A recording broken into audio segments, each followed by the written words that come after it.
pinagkakatiwalaan ng mas maraming Pilipino. ABS-CBN News and Current Affairs.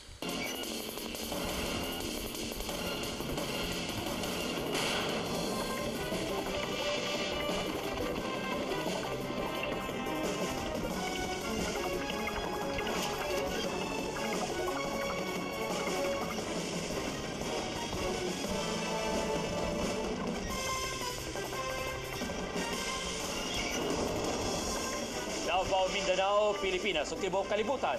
Kuyog ang mga patrol ng Pilipino among ihatod ang mga balita. Giyera sa mga sundalo ug NPA sa Baguio District, usa ka sundalo kumpirmadong patay, tulo ang samaran. Pero sa press release sa NPA, 3 ang patay samtang 8 ang samaran sa mga sundalo.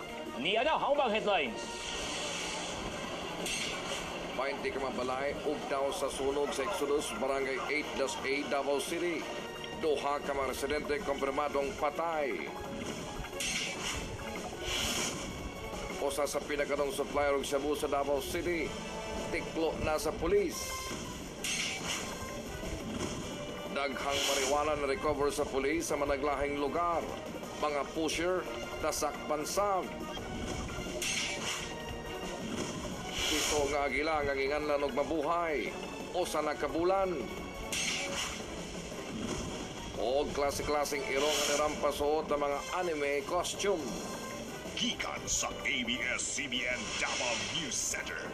Kini ang TV Patrol Southern Mindanao. Mayong hapon, kapamilya.